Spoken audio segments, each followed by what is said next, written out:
Morning everybody, how are you? Today, the Law of Unwavering Desire. This is probably one of the most compelling reasons why you would do anything and why you would get involved in anything or build a dream or a goal or whatever it is. If you've watched the other series of the Millionaire Mindset, the Laws of Attraction, the other 2 episodes, then you'll know what I'm talking about. If you haven't, go back and watch them. So the Law of Unwavering Desire, what does that actually mean to us? Well, it describes all the intentions that you are free of doubts. Whether good or bad intentions, your intentions must be stable and certain in order for them to manifest. Morning Louise, morning Karen. If you want to manifest positive things in your life, focus on achieving your goals and thinking positively about them and yourself. Morning Louise. Now when you are feeling like the laws of attraction just isn't working for you, it may be time to revisit exactly what it is that you desire. This is when I talk about the why. This is always about the why. There is no other reason why you would do anything. It's why you buy a house. It's why you change your job. It's why you have children. It's always why. Never how. The how's the easy part. The why keeps you going. Oftentimes we get confused about how our manifestation powers work, meaning it takes more than just one positive thought to reveal the life of your dreams. For those that you have had success in manifestation their wildest desires, understand that there is never a magic lamp, a genie granting wishes. The power came from a strong desire inside. The law of unwavering desire means that you are guided by pure intention. So without doubt, you have to actually want it. When you're driven by pure intention, you're free of fear and doubt and desperation, you can be certain of a beneficial outcome. For your wishes to be pure, you must genuinely believe that you are worthy of what you want. That's a big, big step. Belief, unwavering desire. I'll maybe tell you one day about my experience about that. It's so funny. I don't think we've got time just now, but it'll come up in conversation in the weeks to come or years to come. Well, for example, on the surface, you may think you want $1 billion and a huge mansion. But deep down, your desires might actually look different. Like having enough money to start a business or the freedom to travel the world. Making certain that you know exactly what you want is the first essential step to bring anything into reality. So the desire you feel for what you want in life must be so strong, the law of attraction, for it to work as it's supposed to. So let's look at it this way. Desire is defined as the strong feeling of wanting a thing or certain result. Although you may think desire is an emotion, it comes from deep within us. According to psychologists, feeling such that it's not an emotion. It's the kind of desire that is unwavering and aligned with the universe, which will allow us to accomplish anything realistic. Remember that word, realistic. It's delusional to think you're going to go into space when that's probably never going to happen. So that's not an unwavering desire. Remember, it has to be aligned with other universal laws. You can desire a care for juvenile diabetes, but at present, it's impossible. Yet there are also those who are desirous that will come someday to attain it. How many impossible things have become possible in your lifetime? Think about that. The things that people wanted. I mean, go back to things like Star Trek. You know, the communicators. What am I holding in my hand right now? A mobile phone. It's exactly the same. Somebody had a vision, somebody had a desire, and the mobile phone appeared years later. The law of unwavering desire is putting the mental energy into realistic thoughts and nothing else, or focusing your desire and hold the belief that you will get what you want. So as long as it's something that is attainable in harmony with creation. Either way, your energy will produce the desired results. So how do you build this unwavering desire? Morning Andrea, morning Mike. Well, vision boards is one of them. They become really popular in exercise for figuring out exactly what you want in life. In the simplest form, they're boards that really contain images and words that resonate with what you want to attract your way. Creating a vision board is quite easy. Going through magazines, searching the internet, find images that represent what you want to attract. It doesn't matter what the images are, metaphorical or literature.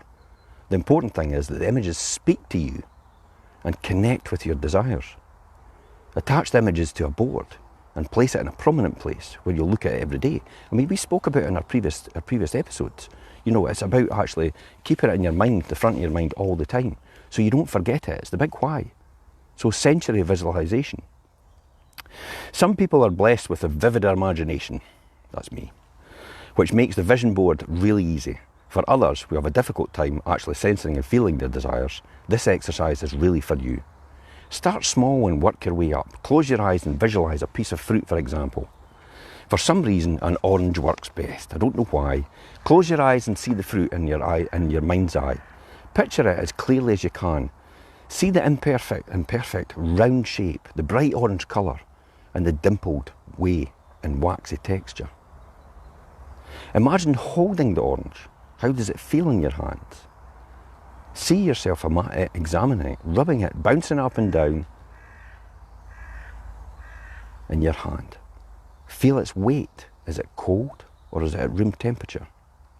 Smell the orange. Use your memory to engage the sense of smell of an orange. Can you smell that familiar scent? Breathe in deeply and take the smell in. Tap gently on the orange on the surface. What does it sound like? Flick it with your thumb and point in the point of your finger. Can you hear it? Keep trying until you can hear it clearly. Morning, Francis. Peel the orange. Hear the sound of the peel ripping from the flesh. See the white rind on the back of the peel. See the shiny wet pulp beginning to emerge. Smell the sweet citrus smell and get much stronger. Now at this point in time, I have a vivid imagination, and the one thing it gives me the shivers, and it does give me the shivers, and I'm feeling this emotion right now, is peeling an orange and the juice goes all over your fingers. Oh, gee. It becomes all sticky and everything like that. And that's exactly what I'm talking about. I can actually feel this right now, and yet I'm not doing it because it's up here. You get these images and you get that feeling as a result of doing this. So take a bite, feel the texture of the orange in your mouth, feel the juice and the cold flesh on your tongue.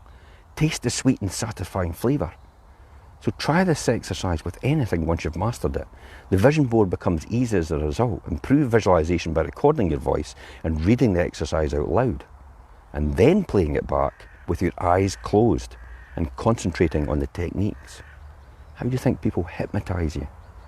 It's the same sort of process, but on a bigger scale. So you're programming your mind. So the gratitude list. Gratitude sets you up for success because it places you in the right mindset to receive it. Expect the universe is more likely to give you the things that you're already grateful for and what is provided for you. Giving an answer for birthday gift to someone.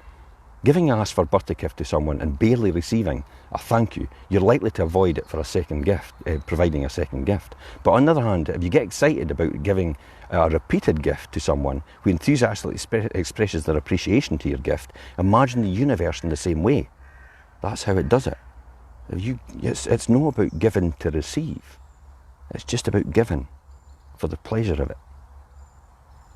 And then actually somebody probably thanks you for it.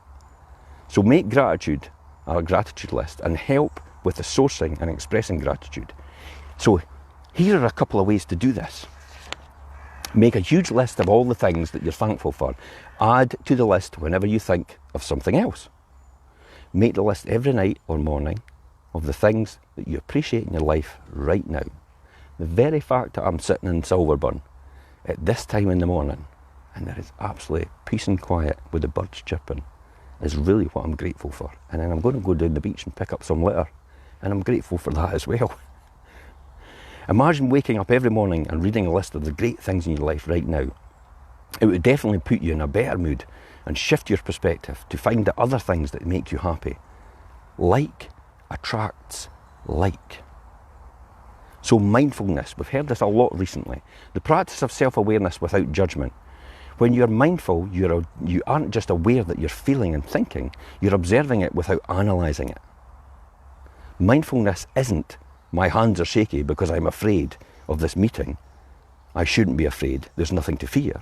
Rather, mindfulness is I feel afraid of how others will think about me in this meeting. I feel afraid of embarrassing myself. My hands are shaking as a result of this fear. Two different distinctions. What you should know is that mindfulness is proven to relieve things like anxiety and depression. And this has incredibly beneficial effect on the things like blood pressure, the immune system, heart rate, and even cancer.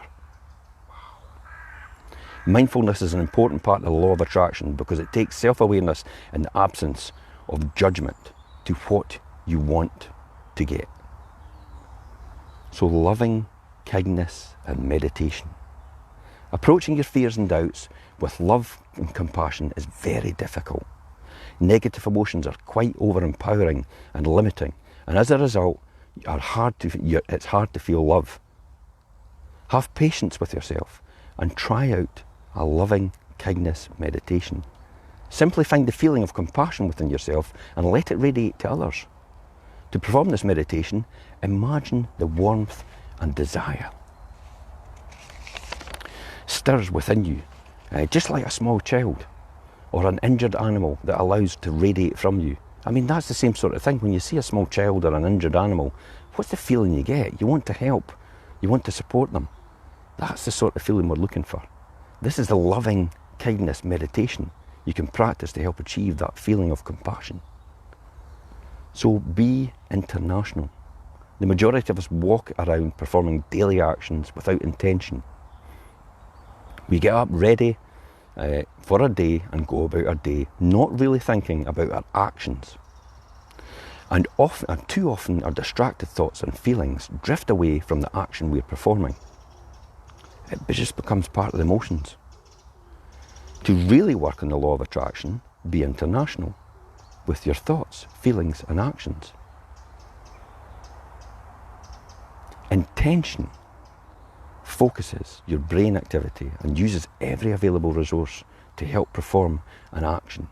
This type of discipline, focus, will help you achieve faster and more accurate results in using the law of attraction. So to practice being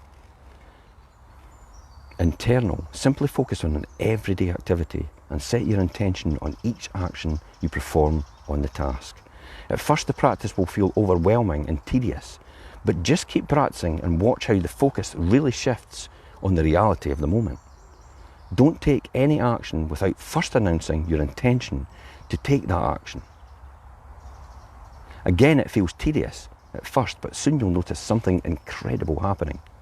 The simple act of washing a dish is really a series of actions, moments, and thoughts. And when your intention is focused on the action, you'll appreciate exactly how much movement is involved. So try affirmations as well. So affirmations work wonderfully for many people who start out with the law of attraction. There are plenty of law attraction affirmations that you can try out yourself. I will walk 5 kilometers a day. That's one of them. So that's an affirmation. I will do this. I will do that. That's affirmations. That's positive affirmations. And finally, free your body. Fling your inhibitions to the wind. This is a real challenge for some people. Practice freeing your body and dance like nobody's watching. This will help you overcome inhibitions that make you feel really silly. Some people struggle with feelings of embarrassment and shame, even when alone. But what's the harm in acting out an imaginary scenario when no one is there to witness it? It still feels silly, doesn't it? Morning, Bridget. When we get used to thinking and caring about what other people think about us, and even when we're alone, we are so conditioned to worry about our image that we often inhibit even our solitary actions. That's when I go back to talking about how we bury ourselves deep within ourselves, our beliefs, because we believe that someone else wants us to act in a certain way, and it goes against our beliefs and causes upset in our system. So practice freeing your body. Dance like nobody's watching. That's all it takes to make this exercise work. Find a place where you can be alone and just let loose. Music or no music, let your body move however it wants. Don't just think, just do it. And I'll see you tomorrow at 7:30.